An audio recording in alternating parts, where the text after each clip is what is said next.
Esse é mais um episódio do PBcast. Que isso, Lu? Vai. Você vai rir de novo. 3, 2, 1, vai.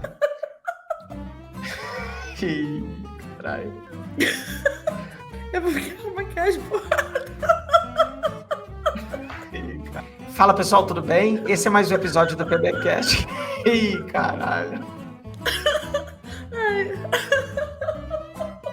Deu cringe esse idiota.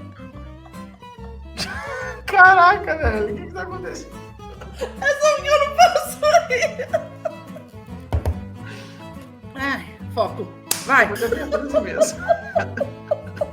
Fala, pessoal, tudo bem? Aqui quem fala é o Costa. Esse é mais um episódio do nosso PBcast. Aqui quem fala é Lucila Costa. Pessoal, hoje a gente vai fazer um episódio com a Tami Marchiori. A gente vai falar sobre TDAH. Solta a vinheta.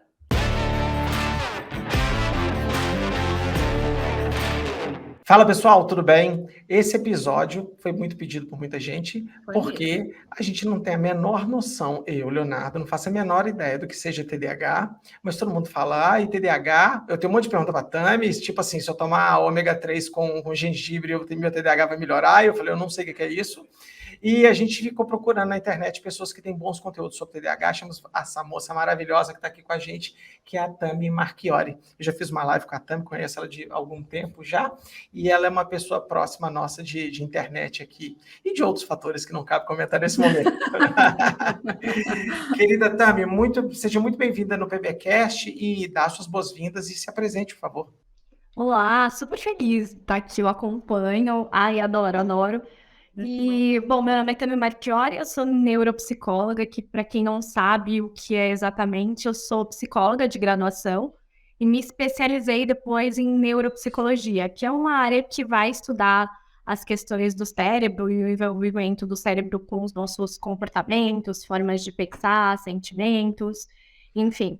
E das coisas que eu estudo assim profundamente é o TDAH, não só por interesse, por ser uma área clínica que eu gosto muito, mas porque eu tenho TDAH também. Então, sim. Sim. Então foi uma das coisas que despertou meu interesse em estudar um pouquinho melhor, em entender a fundo, tanto da questão de avaliação e diagnóstico, quanto da questão de tratamento. Legal. É importante a gente dizer que a Tami é chique, né? Ela é uma brasileira que reside no Canadá. Então, caso você queira ser paciente dela, você tem duas opções. Ou você faz online, ou você vai no Canadá conversar com a Tami. Você pode uma vez por semana.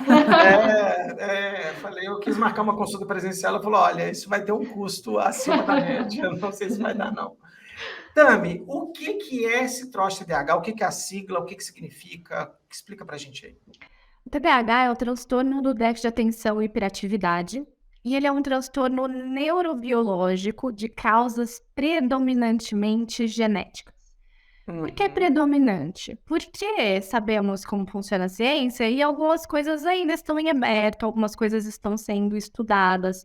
Então, a gente tem indícios de que outros fatores além da genética, como hábitos da mamãe quando ela está esperando o bebê, contato com pesticida e outras substâncias, enfim, alguns fatores podem, desnutrição, enfim, tem algumas pesquisas que, olha, ainda não tão bacanas para a gente afirmar nada sobre alguns tipos de alimento, enfim, mas muita coisa em aberto, assim, o que a gente pode afirmar no momento é que tem uma predominância genética bem forte, né? E alguns fatores podem influenciar também.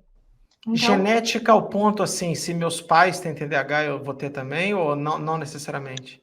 A ponto de aumenta as chances de você ter. Entendi, né? entendi. Não é... E é uma coisa que perguntam muito. Eu tenho, meu filho vai ter? Ele tem maior chance do que o resto da população, só que aí tem dois fatores. O primeiro fator é a genética em si. E outro fator que às vezes é muito difícil a gente diferenciar em pesquisa são os comportamentos aprendidos. Né?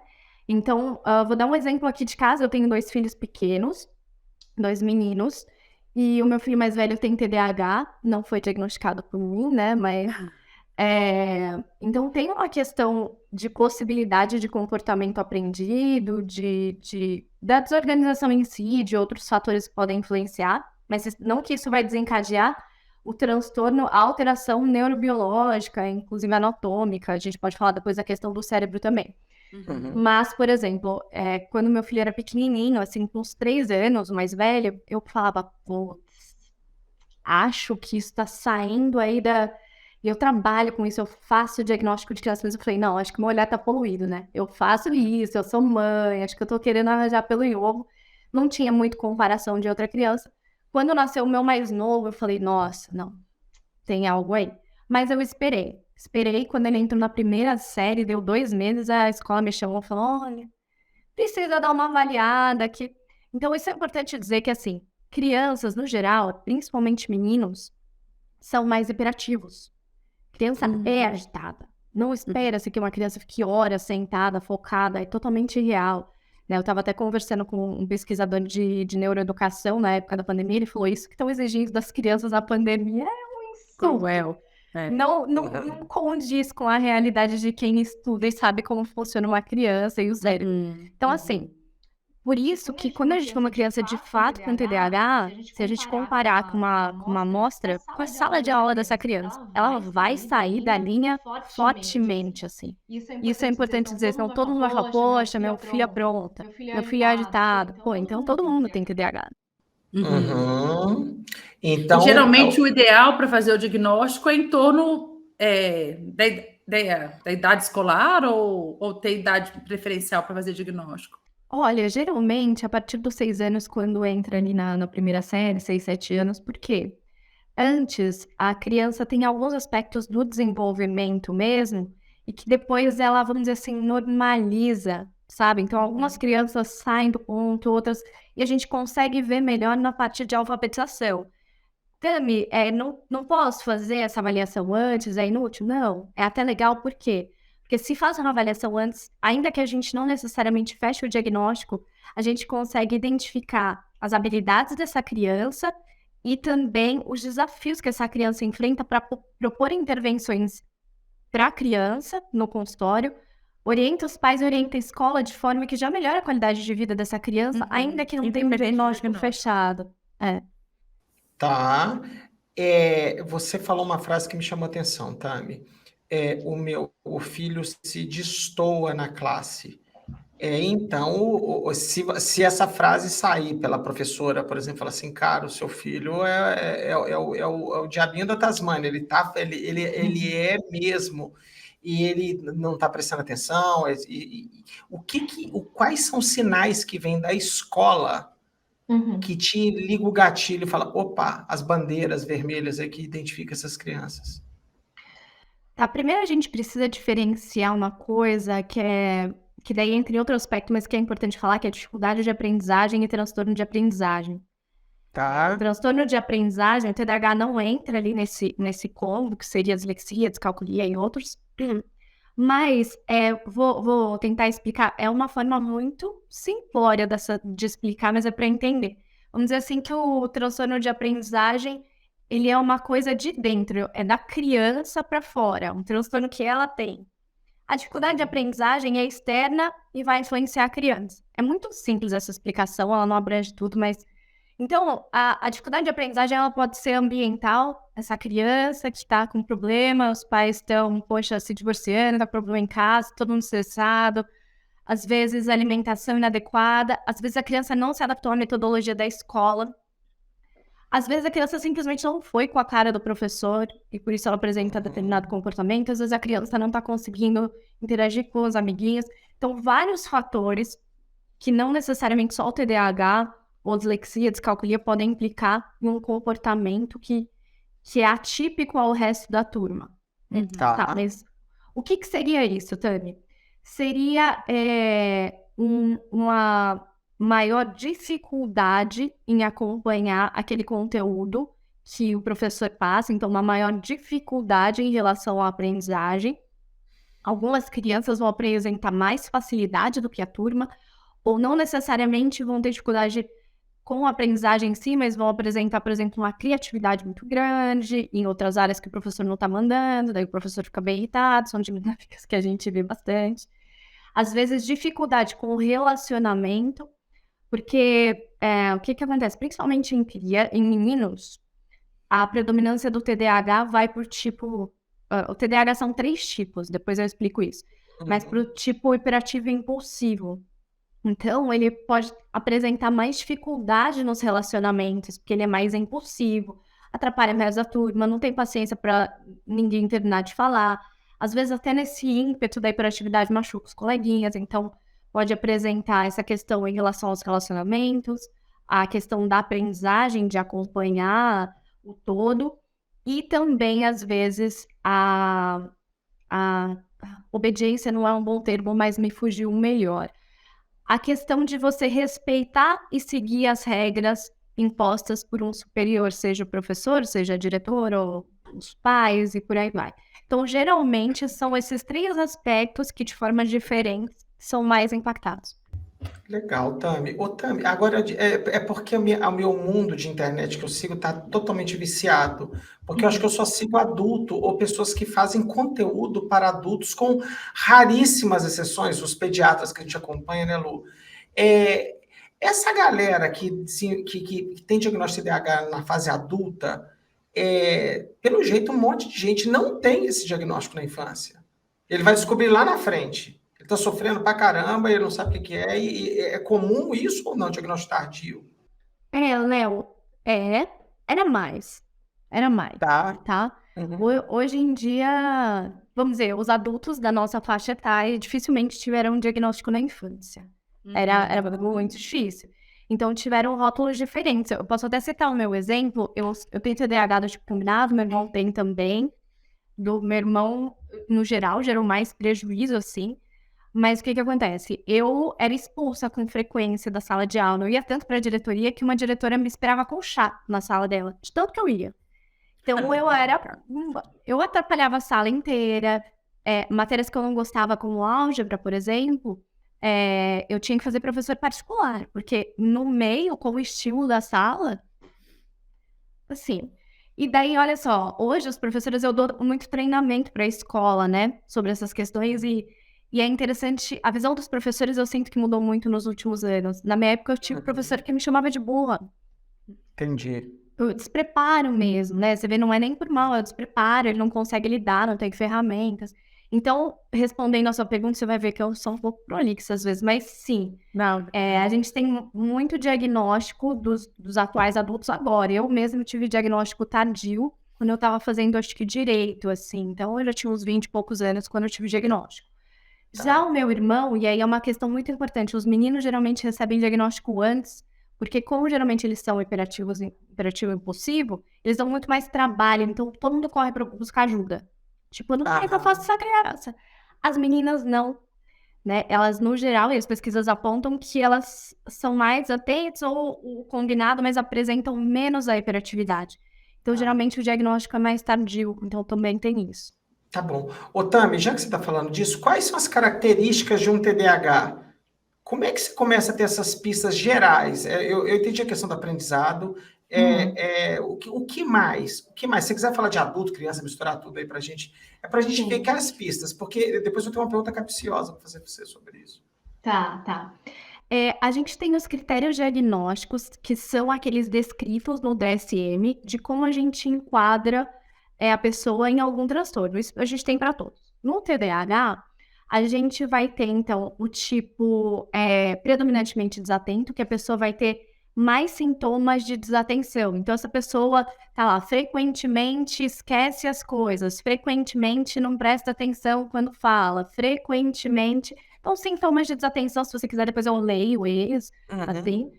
Mas, assim, são vários sintomas que frequentemente essa pessoa faz alguma coisa na vida por desatenção. Só que, gente, 90% das pessoas vão ticar aquilo.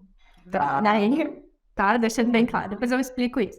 E daí a gente tem o predominantemente hiperativo e impulsivo. Então, essa pessoa frequentemente se remexe, é agitada, frequentemente fala coisas sem pensar, interrompe as pessoas.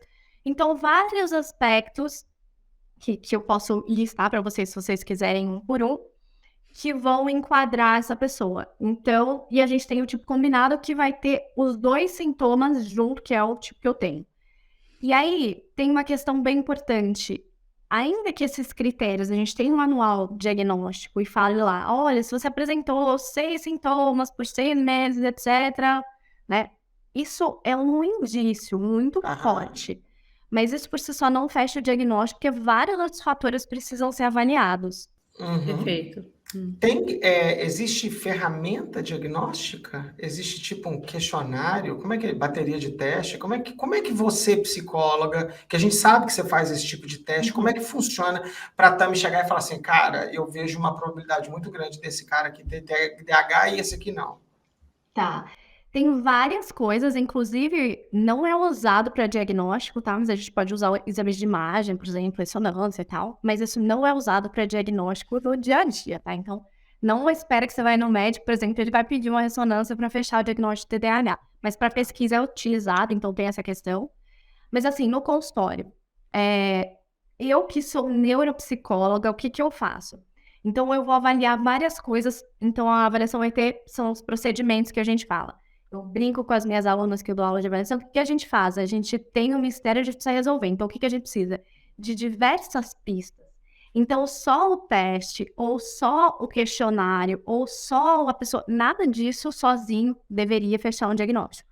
Então, o que a gente vai fazer? Colher informações sobre a vida da pessoa, antes, histórico dessa pessoa, histórico médico e tal, porque o TDAH, como ele é predominantemente genético, você vai ver na infância. Se essa pessoa falar, olha, eu tô assim, depois que eu comecei a trabalhar, entrei na faculdade, essa infância, não.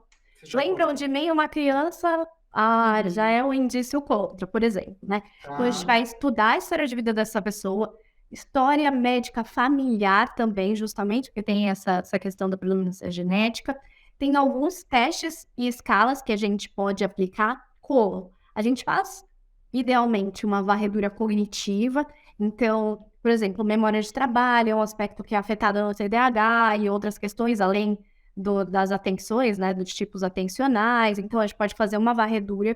Nada disso sozinho indica ou não um diagnóstico. Como eu falei, são várias coisas que a gente vai montando o quadro. Além disso, a gente faz, claro, a entrevista com a pessoa para identificar e a gente avalia também os aspectos hoje da vida dela. Porque ainda que você tique todos os critérios diagnósticos, que são esses sintomas que eu falei, mas você fala para mim, olha, mas isso não gera prejuízo e nem sofrimento significativo na minha vida. Então, não é transtorno. Perfeito. Entendi. Eu gostei desse final aí ficou legal. Entendi. Agora eu tô me sentindo aqui o cara que sabe de TDAH. Mas sabe o que está me incomodando essa conversa nossa? Você está me deixando desconfortável aqui. Ontem, eu e a Lu gravamos um PPcast, que já saiu, tá, pessoal? Eu falei com a Lu, você já percebeu que um dos poucos momentos do dia, das nossas vidas, que a gente está hiper focado numa tarefa, é na hora de fazer o PBcast que eu estou entrevistando alguém e eu não posso, eu fico só olhando aqui, eu não sei se a Lu tem acesso a isso, porque eu que comando o coisa aqui, eu tenho um relógio que está ao vivo, então eu sei quanto tempo... então tá, talvez a Tami também tenha, eu estou sabendo quanto tempo está durando o episódio, se o som tá bom, se a luz está legal, mas eu não posso perder a atenção, porque qualquer frase que você falar, eu posso achar interessante, eu posso interromper, eu posso parar e tal. Eu falo, Lu, você percebeu que é um dos poucos momentos da nossa carreira que trabalhamos na frente de uma tela de computador e de, sei lá, não sei quantos bilhões de pessoas fazem isso. Você não pode interromper. Eu botei o Pedro para dormir aqui antes, a minha filha está aqui com a nossa funcionária. Sabe, a gente criou, e provavelmente você também, um ambiente atencional que você está blindando contra tudo. Pergunta do Léo, eu acho que já está sabendo o que eu vou perguntar. O ambiente atual não é caótico para as pessoas desviarem a atenção para qualquer coisa. Sim. E aí confunde o cara. Então eu tenho TDAH, porque eu tô falando do autodiagnóstico, né? Fala, cara, deve ter TDAH, porque eu lá abri, antes de começar esse episódio, eu pedi para a Tami e a Lu desligarem as abas dos computadores. E elas estavam lá. Lotado de aba. Eu não sei o que vocês estavam fazendo com essa aba, mas quando eu estou trabalhando num texto, tem hora que eu paro, vou no Instagram, tem hora que eu paro, eu vou no Twitter, tem hora que eu olho meu e-mail, meu saldo bancário. Isso é um inferno para trabalhar.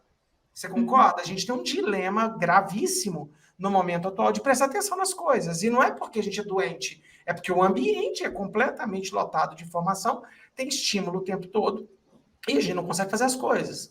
Eu queria que você comentasse um pouco disso, o tanto de confusão que isso deve estar levando as pessoas a se autodiagnosticarem, que é o início de tudo, a pessoa se sentir incomodada e falar, pô, eu preciso de ajuda, ou começa mesmo a se autorrotular como TDAH. Até porque eu ia até fazer um complementinho antes da Tami responder. É que agora se acha muita informação internet sobre. Igual a Tami falou, e acha muito questionário ou perguntas soltas por aí. E é muito fácil clicar frequentemente para todas elas. Então, eu acho que fica na cabeça do mundo, eu estou marcando, eu devo ter, né?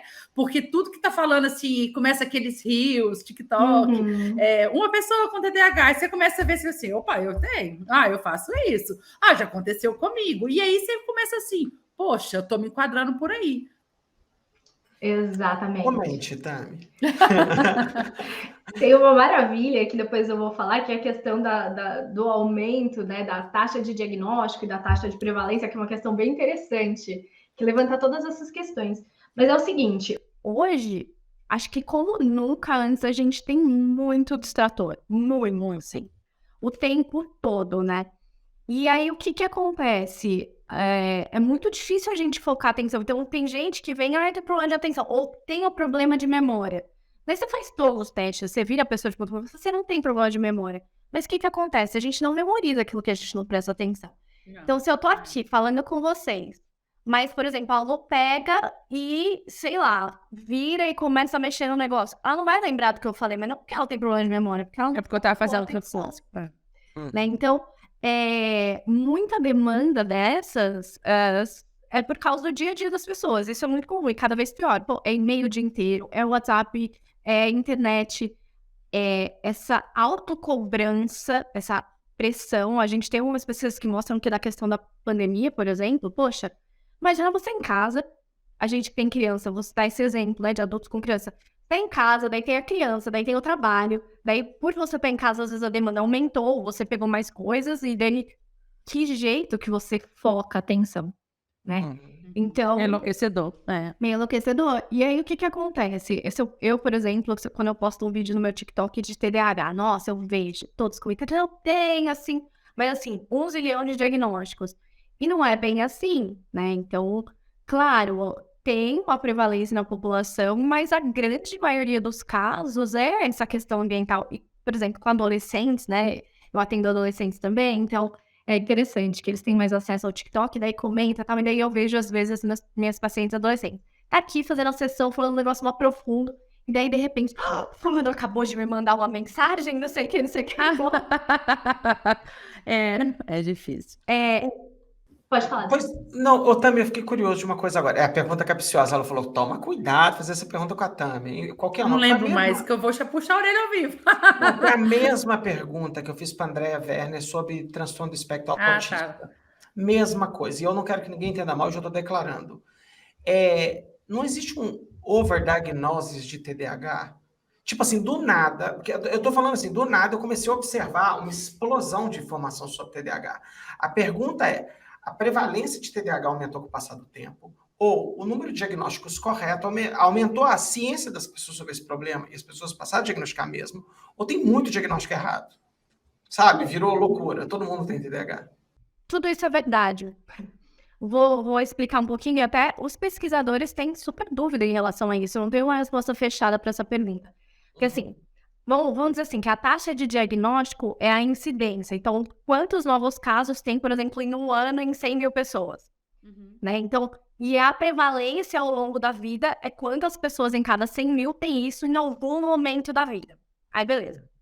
Em 2013, o DSM-5, que é o Manual Diagnóstico Estatístico, colocou a taxa de prevalência do TDAH em 5%. Daí tem estudo mais recente que colocou a taxa de prevalência em menos de 9,5%. Mas, de 5 para 9,5%. É quase o dobro, Isso. E daí, isso se baseia numa pesquisa nacional lá dos Estados Unidos e tal, e daí levaram em consideração a idade de 2 e 17 anos, se não me engano. Mas, enfim. E daí tem um estudo de 2018 que a prevalência agora é 10,2. Prevalência em algum momento da vida. Isso. Em algum momento da vida. 10% é gente pra burro. E acho que Não, é muita gente. E dobrou, se você pensar de 2013, se a gente pegar 10 anos. Tudo bem que não deu 10 anos, porque é de 2018. Mas aí, um pouco menos de 10 anos. E aí você começa a escutar mais pessoas tendo diagnóstico. Isso. Daí você vai falar, mas significa que aumentou o diagnóstico? O que aconteceu, né? E aí depende, porque tem alguns fatores. Primeiro, pré-natal. Então, tem suspeitas de que os fatores ambientais, então exposição pré-natal, produto como tabaco, medicação, chumbo, pesticida, tem um papel importante, isso pode ter aumentado. É um ponto. Outro ponto é a questão da consciência da população, que pode ser boa ou nem tanto. Então, a população em si procura mais por esse diagnóstico, os profissionais estão entendendo melhor, só que eu recebo muita gente para avaliação que já vem com diagnóstico de TDAH. Porque a gente sabe a estrutura da saúde, isso não acontece só no Brasil, passa com o psiquiatra em 20 minutos. Gente, em 20 minutos, meia hora de consulta, ele consegue avaliar tudo isso que eu falei? O histórico, aplicar teste. Não, o que ele faz? Pega os sintomas, ele fala, tem TDAH, taca ele um pistico estimulante. Só que essas pessoas entram para os dados de pessoas com diagnóstico. Claro. Muitos pacientes, não são todos, mas já vêm com, eu tenho TDAH, eu vim investigar, e daí eu fico até triste de dar o laudo depois e falar, não é isso. Porque eles já vêm com a certeza de que tem TDAH. Tá. Então, essa questão também, vamos dizer assim, aumenta ou influencia esses números. E a questão de ambiental mesmo, de má nutrição, privação de sono, e outras coisas que podem influenciar também. Então, não dá para saber ao certo. Tá. E eu fico imaginando que essas pessoas, talvez lá para trás, aí de novo, volta para as pessoas mais ou menos da nossa idade. Eu estou super feliz você tá falando da sua idade, que eu sou mais velho que vocês duas, mas isso não importa. Também sou mais velho que Tinha a erro, tinha erro diagnóstico. Tinha erro diagnóstico lá para trás também, tipo assim, o diagnóstico. Eu vou dar um exemplo. Os autistas mesmo, eles não recebiam diagnóstico de autismo. Sabe? Foi isso que eu aprendi com a Andrea, que foi sensacional. Sabe? A gente ainda vai voltar para falar de transtorno do espectro autista em outro episódio aqui. Então ela falou assim: essas pessoas recebiam outros diagnósticos. E depois, quando criaram-se melhores critérios de diagnóstico, eles foram reclassificados como autistas. Isso explica o aumento dessas taxas. Ok, estou totalmente confiante, provavelmente é a mesma coisa que acontece com a TDAH. Porque eu acho assim, existe o diagnóstico que a pessoa é classificada erradamente como TDAH, mas também tinha pessoa que existe o contrário, pessoas que tinham outros diagnósticos, falam assim, não, é TDAH, e aí eu vou te medicar, ou vou tratar, e aí mudou tudo. Tem isso também para os dois lados? Tem para os dois lados. Por exemplo, comumente, às vezes a pessoa recebe diagnóstico de ansiedade, é TDAH, não é muito difícil, porque a pessoa ansiosa, ela não consegue focar em uma coisa, ela fica mais agitada e etc. Ou seja, né? Então, pode acontecer. Mas, o que eu vejo muito na clínica são, por exemplo, alguns transtornos, vou dizer, um pouco mais graves, serem enquadrados no TDAH por erro de avaliação, por a pessoa não querer pensar primariamente em um transtorno mais grave. Por exemplo, o TAB, que é o transtorno afetivo bipolar, o tipo 2, que é um tipo menos intenso de sintomas, direto os pacientes têm diagnóstico errado de TDAH. Assim, conversa. Tem para os dois lados.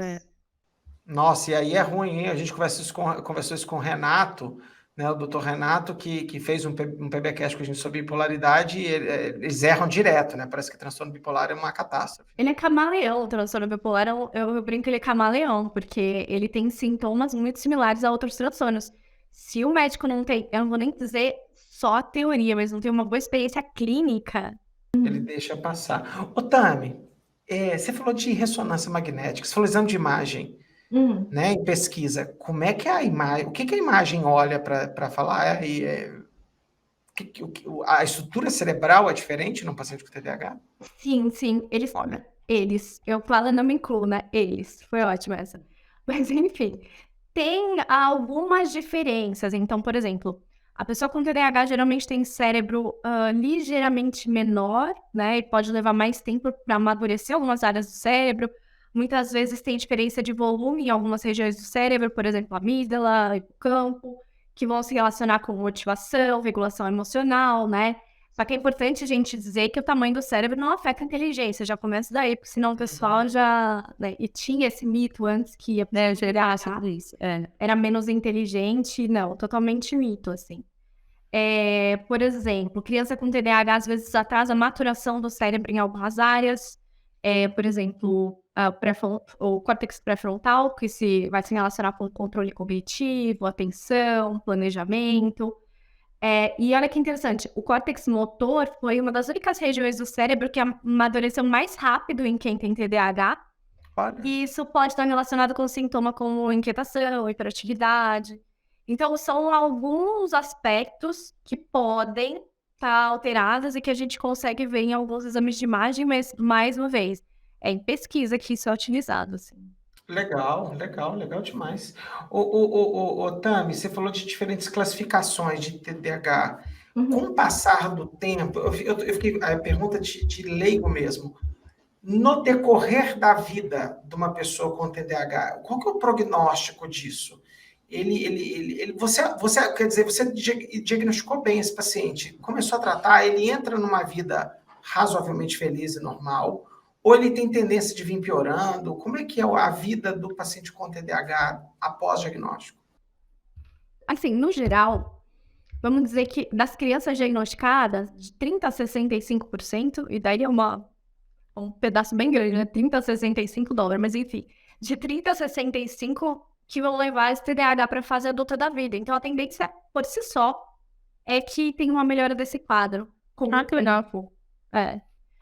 Aqui pode meio que acabar. Sim. Eu não sabia disso. Eu pensei que quem Nem tinha para sempre. Juro que eu achei que era assim. Que legal. 30 a 65% que vão levar para a fase adulta da vida, e no geral, esses sintomas vão se apresentar de uma maneira mais leve. Só que aí a gente tem um porém. Antes, o que eu tô vendo? Ainda não tem pesquisa, eu acho. Pelo menos eu não tô dizendo que eu vou embasar numa pesquisa. Que é experiência também de qualidade. É o seguinte, eu vejo que atualmente, por causa desses distratores ambientais, as pessoas não estão melhorando muito, não.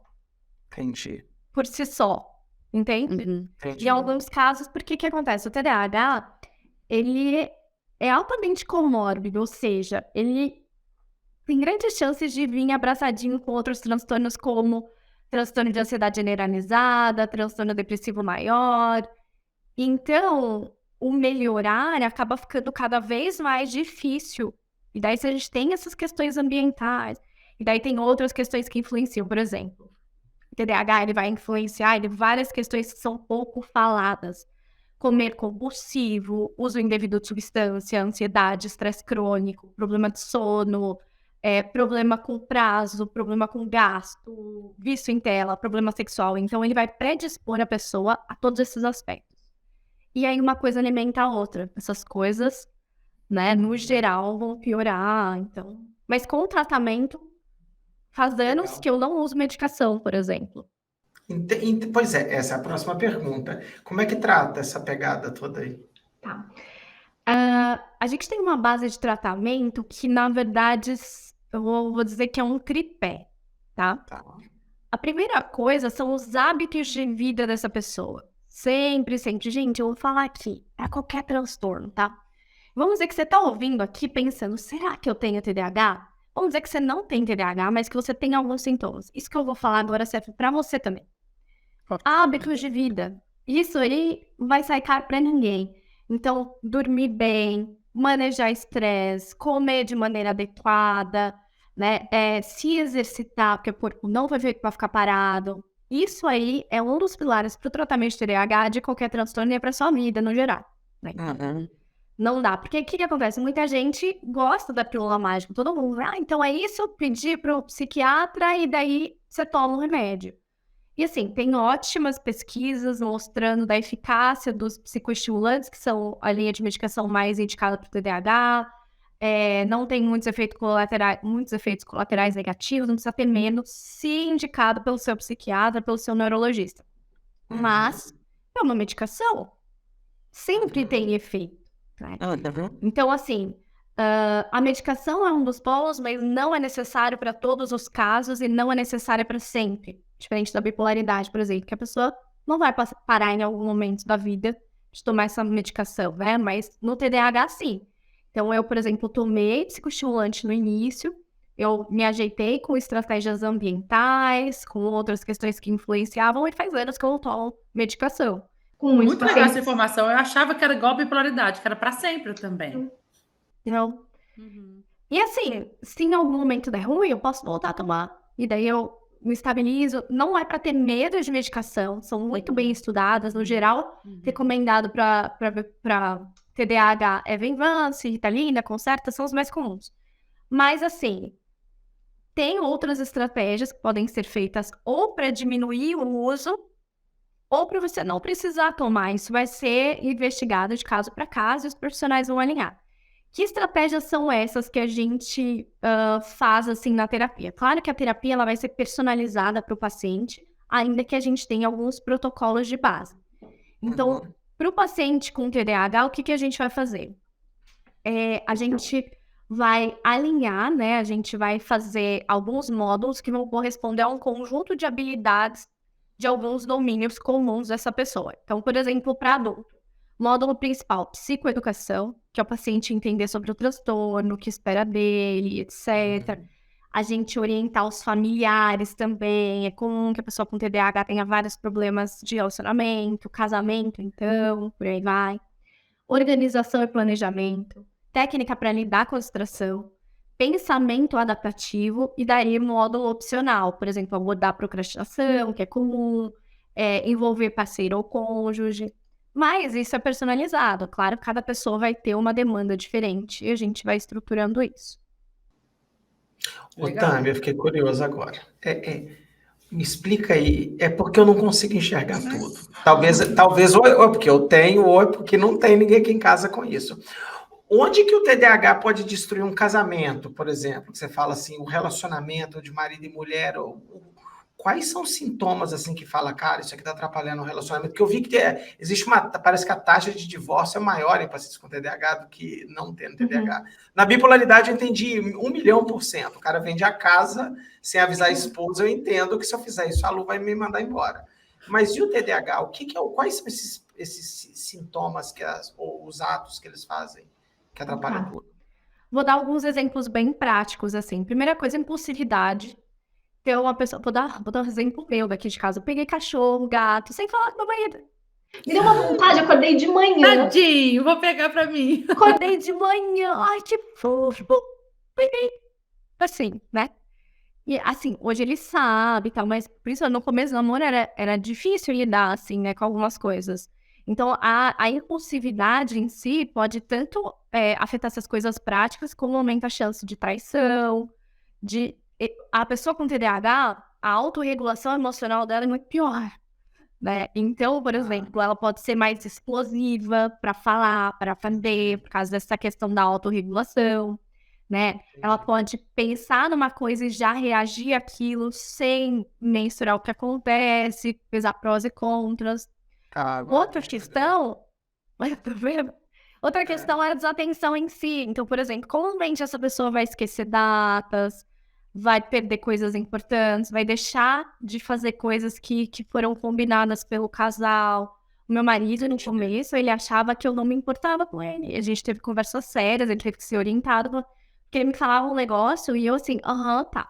Daqui 1 minuto eu ia perguntar a mesma coisa. Eu falava, caramba, ela não tá nem aí pro que eu tô falando. Agora... Ele fala, faz meia hora que eu te falei isso, tenta. Agora ele brinca. Piada interna. Então, de fato, a psicoeducação com esses pacientes tem que envolver a família toda. Eu sempre... Claro, se o paciente é maior de idade, a gente pede o consenso dele, explica por que ele não se sente confortável, ok.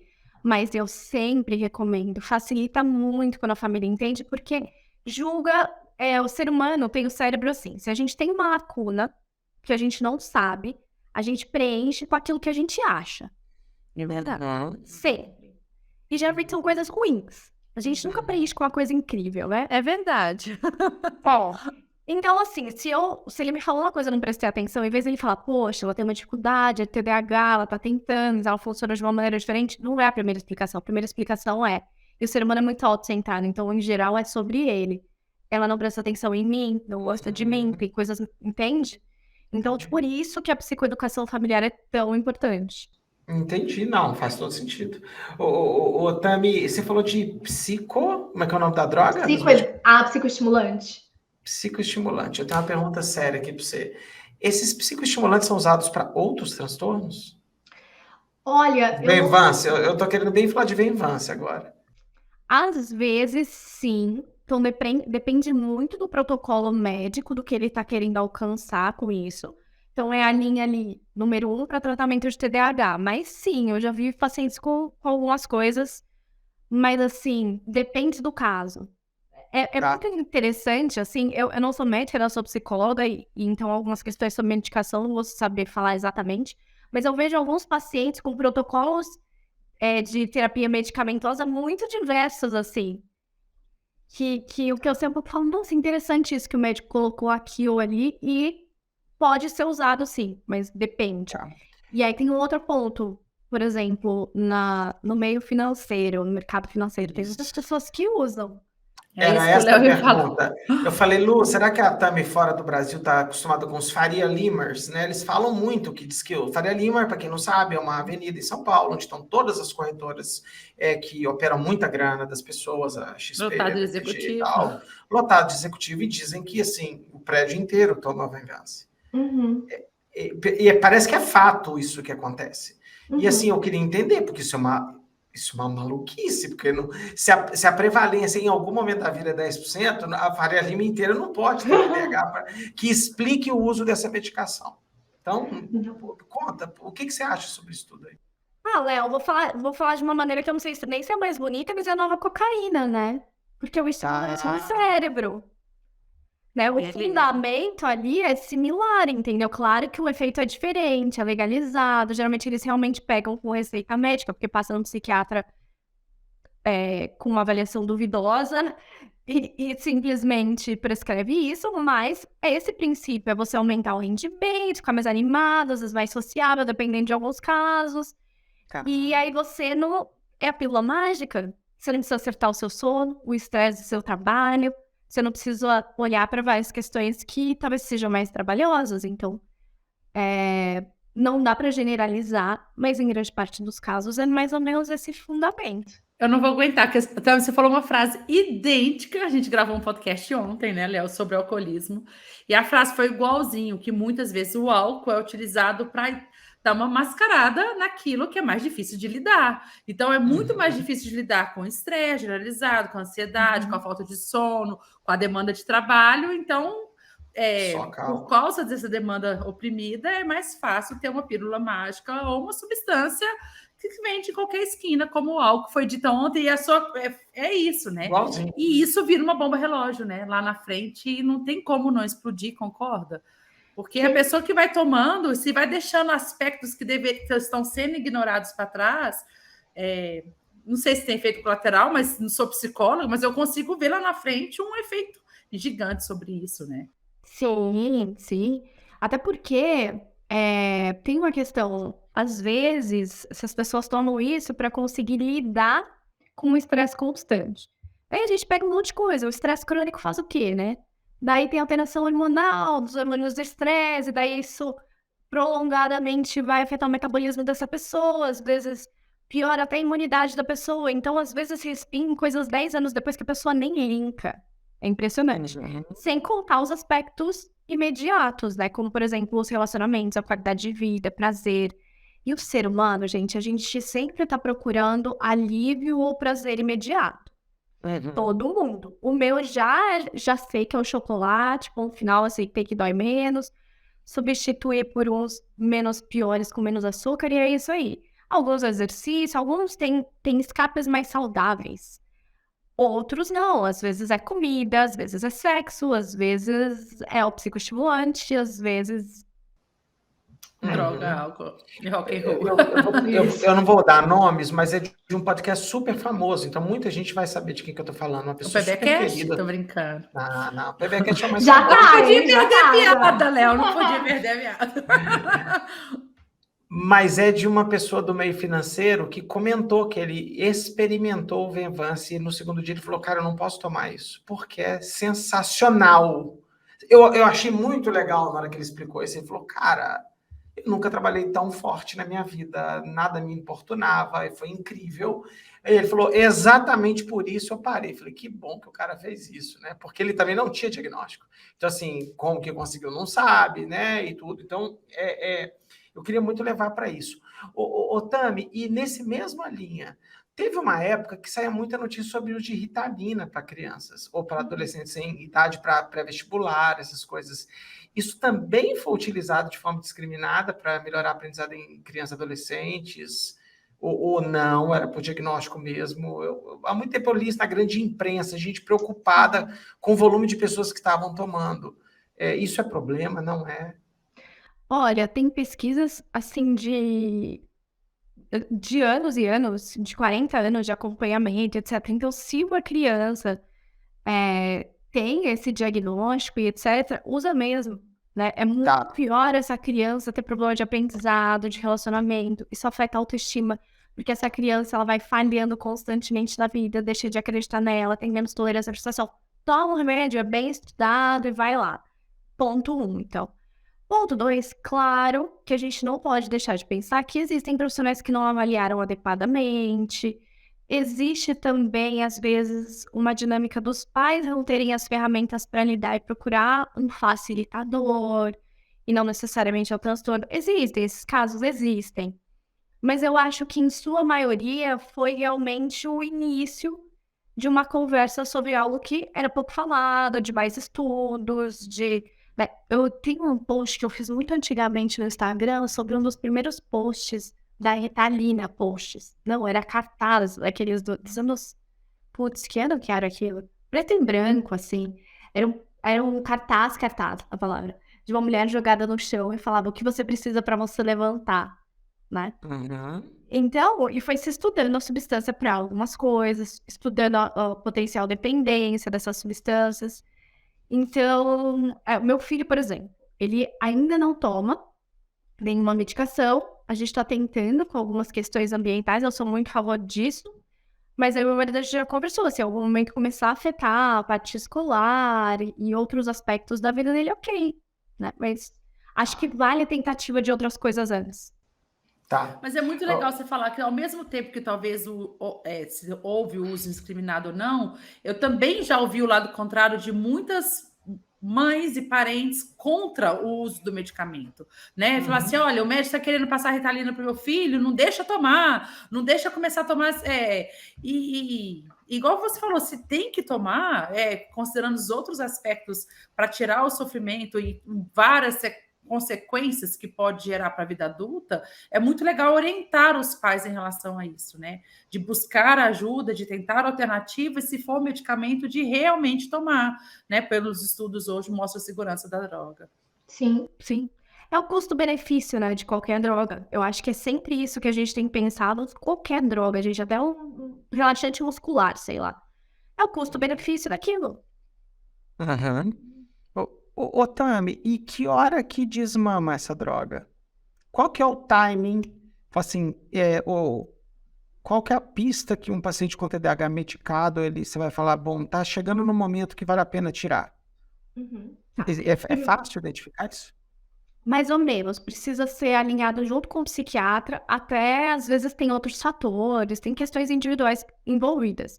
Mas tem alguns indícios, por exemplo, a pessoa está há 1 ano com a medicação, mostrando melhora com a mesma dose, ou quando a pessoa fica 2, 3 dias sem tomar, mesmo assim ela se mantém funcional, né? Ou ela sente que, poxa, agora eu consegui me organizar melhor, tô fazendo algumas coisas, algumas estratégias que funcionam para mim.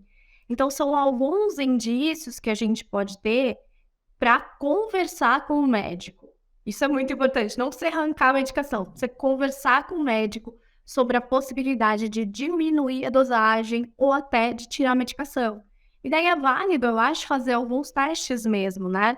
E, gente, é um psicoestimulante. Então, é óbvio que no dia que você tirar ou diminuir a dose, você não espera o mesmo desempenho, né? Você também precisa se dar tempo para esse período de adaptação e de criar essas ferramentas próprias. Uhum. Legal, legal, muito bom. Ô, Tami, para mim, é a minha última pergunta, que é a pergunta de caixinha, que eu recebi hoje e a pessoa não sabia que ia conversar com você, eu acho. Foi ontem, antes de eu anunciar que você ia conversar com a gente. Essa pergunta toda hora vem para tudo agora. Suplemento. Ômega 3, né, e tal. O que é, o que não é, o nada é, ou tudo é, o que usa? Olha, hoje mesmo eu recebi mandaram na clínica uma pessoa perguntando se eu indicava suplemento para TDAH. Eu falei, poxa, primeiro que eu nem sou médica nem nutricionista, então eu indico suplemento nenhum. Tem alguns estudos, sabe? Tem alguns estudos, tem um negócio meio forçado também, mas eu acho que assim, no geral, as pessoas sempre têm que pensar em suplementar algo que está faltando primeiro, e é uma coisa que eu vejo não acontecendo. Então, mesmo aqueles profissionais que se embasam, essa ou essa questão está relacionada à possível melhora do quadro CDH. Pô, mas, em geral, daí você vai pegar pesquisa em pacientes que apresentaram aquilo e falam, nanã. Então, eu acho que é uma questão que, primeiro, precisa ser investigada com o médico, inclusive com o endócrino, avaliar o metabolismo dessa pessoa, como funciona, avaliar se tem alguma substância em falta ou não que pode ser reposta. Porque, vamos supor, que fala assim, olha, agora, a partir de hoje, lavanda para TDAH mostrou pesquisa que funciona. Mas você vai ver, a pessoa está com vitamina D baixa, ou não tá, o ferro não tá... E daí você vai suplementar a lavanda. Sendo que tem outras questões dessa pessoa mais estruturais em relação ao metabolismo dela que precisam ser vistas primeiro. Então, assim, o que eu falo para os meus pacientes, a instrução que eu dou quando me perguntam sobre isso? Quer saber? Primeiro, vai no médico e avalia como você tá. Como tá o seu metabolismo e se tem já coisas que deveriam tá fazendo você funcionar faltando. Aí, suplementa isso. Além disso, vamos trabalhando com todas as técnicas que a gente sabe que são bem estudadas. Funcionou, não funcionou. Tudo certo. Então vamos ver um plus de outra possível coisa, sabe? Isso faz sentido para vocês? Muito sentido. E parece que meio que o padrão ouro de tratamento medicamentoso do TDAH é psicoestimulante. Uhum. E terapia, né? Isso. Terapia, Medicamentoso desculpa. e terapia, Isso. E aí, essas coisas me irritam um pouquinho da suplementação. É que existe uma coisa que sempre a gente acha que tem que suplementar alguma coisa, sendo que você já tem um padrão ouro de tratamento. Diferente de várias coisas que a gente conversou aqui em mais de 30 episódios do BBcast, você fala assim, cara, mas eu não sei como tratar esse negócio. Entendeu? TDAH, o cara fala assim, não, se a gente acertar o diagnóstico, o tratamento, ele existe, ele sabe como fazer, qual a dose, a maioria das pessoas vão bem, claro que existe resposta individual, e a gente fica inventando essa maluquice de suplemento para tudo, dosar tudo também, até a hora que eu fico pensando do ponto de vista de saúde coletiva, né? Eu não sei se no Brasil existe algum sistema de distribuição dessas medicações para pessoas com TDAH de baixa renda. Você sabe, Tânia? Ritalina pelo SUS, mas parece que não são todos os estados, pelo que eu... Tá. Então, assim, olha que pensa em saúde coletiva, que tem hora que a gente faz muito PBcast aqui, as pessoas entendem, veem o PBcast, eles são médicos, psicólogos, terapeutas, enfermeiros de atendimento individual. Quando eu penso em saúde coletiva, você fala 10% da população tem TDAH em algum momento da vida. É gente para burro, é problema de saúde coletiva, é saúde pública. Logo, o sistema tem que dar conta disso, com psicólogos e com medicação, né? Claro, e bateria diagnóstica. Aí inventa uma loucura de suplemento, que é natural, que não é também, né? E tal, e fica inventando. Aí você vai fazer uma cascata de exame. Um dia, né, Lu, a gente vai ter que fazer um episódio sobre saúde coletiva, né? De tentar explicar para as pessoas o papel do gestor, né, Tami? Eu sempre fico preocupado. Quanto que custa para a sociedade esse negócio como um todo? Exato. Principalmente para a sociedade que não tem como pagar pelo tratamento. Porque o Faria Lima ele tem como pagar. A Tami Marchiori teve como pagar. Mas talvez a moça de baixa renda, que já por natureza já sai de uma linha de base prejudicada, né, meritocraticamente não vai funcionar nunca para essa pessoa, e ela ainda tem um problema genético, em que você tem um padrão ouro para atender, aí os caras falam, não faz isso não, filha. Vai tomar suplemento, e a moça vai na farmácia, e vai fazer exame, talvez que não tem. Então, assim, eu falo que tudo tem custo, né? Nem que seja o custo laboral, custo financeiro e o custo do Estado e dos planos de saúde, assim por diante. Então, eu fico imaginando o tanto de maluquice que tem. Tem muita maluquice também, talvez para a gente, já que a gente vai falar de evidência, quais são as maluquices do TDAH? Conta aí para nós, porque aí fica na sua boca, não fica na minha. Sacanagem. Sim. Tem a questão de alguns tipos de dieta, é que eu nem me aprofundo em conhecer as maluquices, mas já Mas vi conta aí, vai, conta. alguns tipos de dieta. Teve e o pior é que eles dão uns argumentos, né? Teve um que a dieta do ovo, que era alguma coisa relacionada à proteína da gema, específicos assim, sabe? E da onde? Porque eu vi, e é interessante que às vezes o pessoal pega, tipo, na revista Cara sai pesquisa em barata, mostra, e daí a pessoa já é uma coisa. E alguns hábitos, né, como, por exemplo, coisas com gelo. Eu tenho umas coisas... Entendi. Gente, esse dia... E eu fico nervosa com isso, né? É tanto que eu ouço no consultório que um dia pra uma Eve chegou e falou assim pra mim, foi até meio grossa. Amor, eu vi que entrar numa banheira de gelo por não sei quanto tempo, eu podia comprar banheira de gelo, porque daí eu fico mais disposta. Que eu falei assim, criatura, senta aqui. Você tá dormindo tal hora, você tá dormindo 4 horas por noite, você tá comendo tranqueira, faz o básico. Depois, se quiser, a gente põe uma banheira de gelo na sala, mas assim, começa com... Você vê Jornal Nacional, deitado lá dentro. Daí ele, nossa, precisava, porque eu fui meio visto. Faz o básico primeiro, depois a gente vê. Se o básico não funcionou, a gente vê as outras coisas, não tem problema nenhum, né? Perfeito. Mas o que eu mais vejo, Léo, de absurdos é dentro de psicoterapia. Tá bom. Fale mais. Fale mais. Ok, já sei, vão vir haters aí, mas é verdade, A gente te protege. não tem jeito. É assim, gente, a gente tem uma linha muito estudada para o tratamento de TDAH, que é a terapia cognitivo-comportamental. Super estudada, uma evidência muito robusta. Ok. E daí a gente tem outras linhas dentro da psicoterapia, né? Como, por exemplo, a psicanálise, que acho que todo mundo já ouviu falar, psicodrama, gestalt. Acho que chegam a quase 200 abordagens diferentes da psicologia. A grande maioria delas não tem estudo. É uma teoria, alguém acordou, montou uma teoria. Algumas teorias, como a psicanálise, vêm da ciência. Freud era neurologista em 1900 e bolinha. E ele veio da ciência da época, criou e estruturou aquela teoria, né? Só que hoje a gente sabe que muita coisa caiu por terra. É a mesma coisa que a pessoa usa sanguessuga hoje para se tratar, né? Antigamente as pessoas usavam rádio, né? Que a gente sabe que é radioativo. Usavam como supositório para ficar mais animados. Então, são coisas que hoje a gente sabe pela ciência que não valem muito, mas que a ciência da época usava aquilo. Então, algumas abordagens com a psicanálise vai por meio dessa linha. Só que no Brasil, a gente não tem uma fiscalização em relação a coisas que são baseadas em evidências ou não, pelo menos na psicologia. E nenhuma profissão. E daí o conselho, por exemplo, o Conselho Federal de Psicologia coloca no site do conselho técnicas como constelação sistêmica familiar, que é baseada na energia dos antepassados, né? Então, e o que acontece? O que acontece é que essas pessoas vão... Acredito que muitos profissionais acreditam que isso funciona, não tô falando mal, nem que nem nada, mas... Porque tem a crença individual também de quem trata. Todo mundo tem crença, até as pessoas que tratam alguém. E principalmente abordagens que demandam menos energia do paciente. Se a abordagem por si vai resolver o negócio. E aí já o ser humano já gostou, meio caminho andado, né? Eu pago aqui, meio caminho andado a técnica. Então, o que acontece? Além de oferecerem tratamentos equivocados, daí a pessoa me ouve e fala, então eu preciso procurar um psicólogo. Só que não é qualquer um, não é qualquer técnica. E daí estão fazendo tratamentos que muitas vezes não só não melhoram o quadro, como, em alguns pontos, pioram o quadro. E aí é onde eu vejo mais claramente... Isso tem muito, Léo, muito, assim. Tá.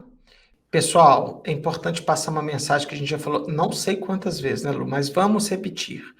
Quando você não tem evidência quando eu falo não há evidência, não há estudos sobre o assunto. Filosoficamente, você tem que assumir que não funciona. Porque se você não testou e mensurou o benefício, da mesma forma você não conseguiu mensurar o risco. E as pessoas esquecem do risco, a pessoa pensa só no benefício, né? E eu odeio aquela frase, que não mata engorda, qual mal faz fazer? E eu falei assim, beleza, mas você mensurou o risco, né? O engordar tem risco, né? Se eu for pensar a frase né, popular, mas é o que isso. não né? mata engorda, né? Então, assim, a gente tem que tomar muito cuidado que quando a gente não tem ciência, não é que tudo que você tem que fazer tem que estar respaldado por um ensaio controlado e atualizado, nota 10, com 50 mil pessoas. Não é isso. Mas quando você não tem nenhum documento que foi testado de forma correta nas pessoas, e você não, logo, você não consegue medir o benefício, da mesma forma você não consegue medir o evento adverso, o efeito colateral, o risco, o que for. Então, a gente pode cair, e existem centenas de casos, principalmente na farmacologia, em que as pessoas usavam de boa fé tratamentos sem evidência, e ao colocar dentro de um modelo de ensaio clínico, o que se observou foi que causava dano. E aí você fala, meu Deus, morreu. Aí é muito grave, porque morreu gente por causa disso. Entendeu? Então, assim, eu sempre vou falar, tem uma frase, esse também tem que vir aqui, né, aluno PBQ, já fiz live com ele, nosso amigo cardiologista José Alencar, ele fala, quando você dá um placebo, o que te sobra é o dano. Eu acho muito legal. E quando você nem sabe se é placebo, aí piora, porque talvez você tenha só o dano mesmo. Então, assim, é importante também, a gente não precisa dar nome aos bois, essas coisas todas, mas quanto à ausência de evidência, isso não é uma permissão para utilização. E eu concordo com você, e pela primeira vez, vou defender um conselho, os fiscais de conselho não têm habilidade técnica de julgar se a pessoa é baseada em evidência ou não. Eu até espero que isso aconteça no futuro. Então, o fiscal... sonha. Eu fico imaginando é só através de denúncia e prontuário que você vai saber se a pessoa atua baseada em evidência ou não. Né? E eu não sei, eles vão falar a liberdade do profissional de saúde de tomar decisões. Eu sou totalmente a favor de ter liberdade de tomar decisões e arque com as consequências disso. E eu não sei se cabe para um fiscal julgar se é baseada em evidência. Mas é extremamente perigoso a utilização de técnicas, seja ela qualquer for, né? Porque a fisioterapia, do qual eu e a Lu somos profissionais, é tão complicada ou pior do que a psicologia, que tem um monte de coisa que não foi testado, mas há uma permissividade do sistema.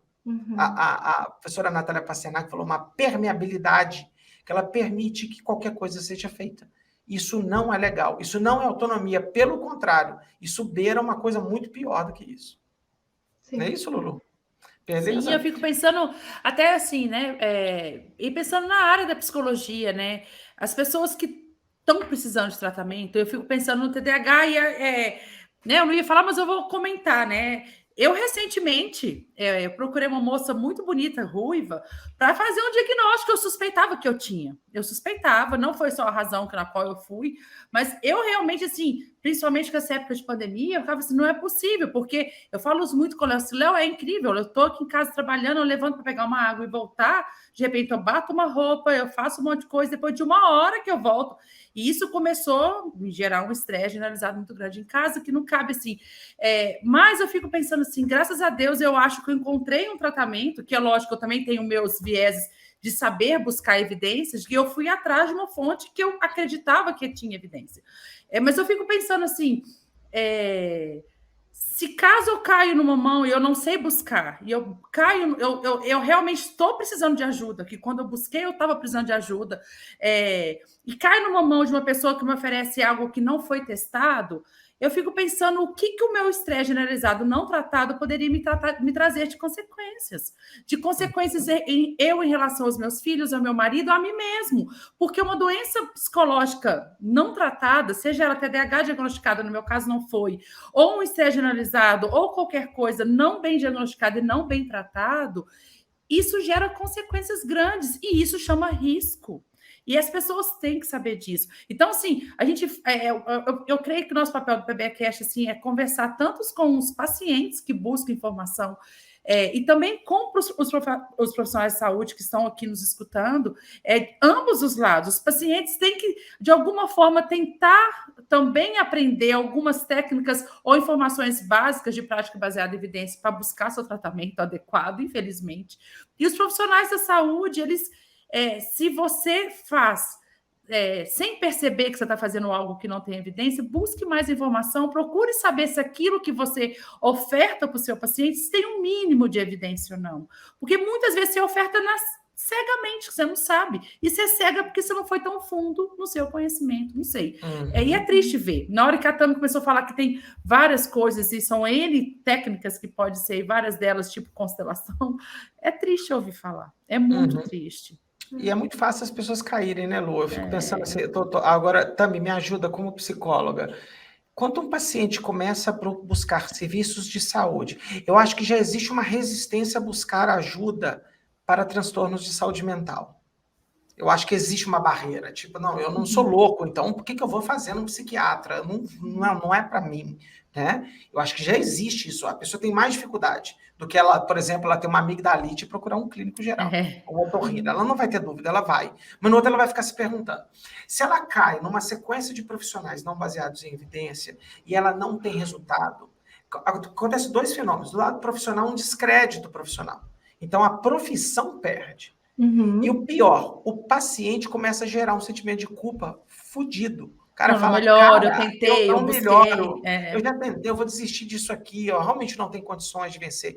Eu fico pensando numa doença como o TDAH, um transtorno como o TDAH, desculpa o termo errado, da pessoa falar, cara, então eu não vou conseguir passar no vestibular, então eu não vou conseguir cuidar da minha família. Eu sou um burrão mesmo, cara, eu sou um cara distraído, eu vou fazer uma atividade que exija menos de mim, e às vezes ali dentro tem um cara fantástico, que tudo que ele precisa é medicação, terapia, certinho, e depois ele vai abandonar e vai ter uma vida maravilhosa, igual você, que você é uma mulher bem-sucedida, e que tem esse transtorno como diagnóstico definitivo. Então, assim, eu não sei se eu estou viajando aqui, mas eu acho que tem que tomar cuidado com isso. Não, é tão triste. Faz, sei lá, um ano atrás, não sei. Eu sou muito ruim com data, tá? Às vezes eu falo um ano e foi semana passada, isso acontece eventualmente. Mas assim, faz um tempo. E eu publiquei um vídeo no TikTok falando do que é o trabalho do psicólogo, o que não é o trabalho do psicólogo. Um vídeo que pode parecer muito idiota, assim, sabe? Simples. Por exemplo, o trabalho do psicólogo não é falar o que você deve fazer ou não. Básico, né? E alguns outros aspectos, e foi assim, acho que foi o vídeo mais assistido no TikTok. E só de comentários, acho que tinham 2.000 comentários. E, gente, eu não tenho esse engajamento, então meus vídeos, assim, não tem isso de comentário nunca. Triste. Fiquei triste, eu usei esse vídeo nas aulas com os psicólogos, porque eu fiquei chocada com as pessoas, eu fui no psicólogo, aconteceu isso. Os absurdos que você fala, não é possível. A pessoa estudou, não precisa se aprofundar para não... Barbaridade, assim, 2.000 comentários. E daí eu falo, quando eu mostrei esse vídeo para os meus alunos, a psicólogos de avaliação, de TCC, eu falei, gente, é sua mãe que tá aqui, é sua Exato, só você que tá aqui. Isso aí. Fala, como assim? E daí fala, depois eu atuo com essa abordagem porque eu gosto. Pô, se você gosta, entendeu? Porque assim, então sua mãe vai, tá com um problema, chega no cirurgião, e o cirurgião te fala assim, tem essa cirurgia aqui pra sua mãe, do coração que tá aqui quase morrendo, essa cirurgia foi testada em, assim, 10.000 pessoas, funcionou em 9.000. E tem essa daqui, que foi testada em 10.000 pessoas. Isso, em ratinhos, ou nem foi testada, foi funcionar em 1.000 pessoas, mas eu adoro fazer essa cirurgia. Eu sinto uma identificação. Que de acho que você fala pra operar a sua mãe? Parece tão óbvio. Não é escolha trabalhar com uma prática baseada em evidência, e é isso que, infelizmente, eu acho que muita gente não entendeu. Não é? Eu tenho uma visão mais triste. Recentemente, igual a Tama, eu não sei se foi semana passada ou se foi um ano atrás, mas eu escutei uma frase triste da pessoa falar assim comigo assim, eu até sei que a evidência não é boa, mas todos os pacientes querem receber isso. E eu tendo isso no meu consultório, ou ofertando esse tratamento, eu aumento meu lucro para tanto. Mas eu estou fazendo PBE porque eu sei a evidência. Eu falei, para aí. A prática baseada em evidência ela é centrada no paciente. Ela não é centrada no lucro da sua clínica.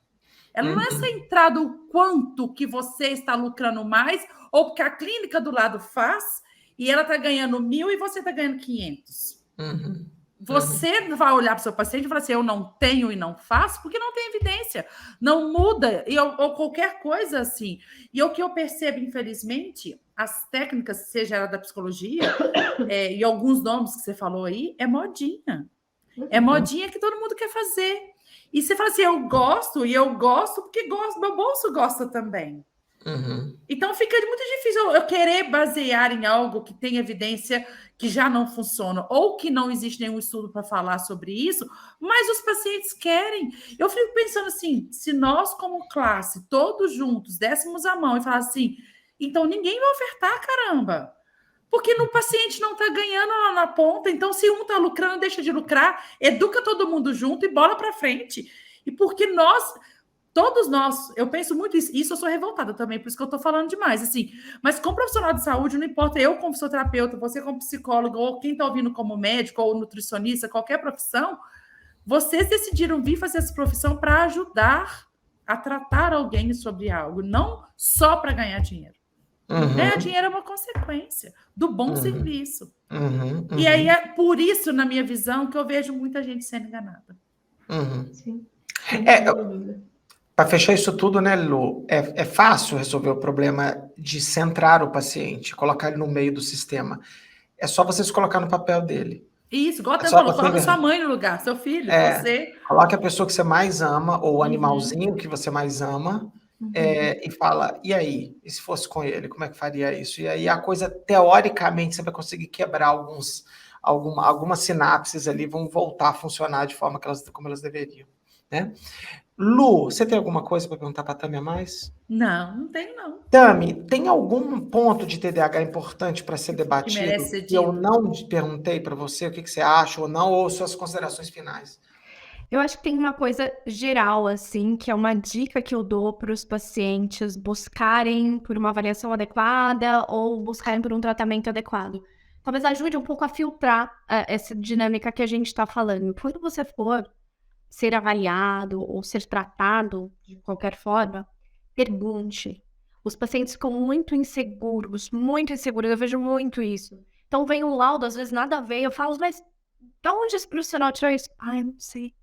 Você ficou com essa dúvida também? Fiquei. Então, assim, pergunta mesmo. E se você sentir que a pessoa tá insegura, não sabe responder, ou se ela não tem paciência para te responder, então já é um indício que talvez não seja a pessoa para te acompanhar. Então já é um fio por si só.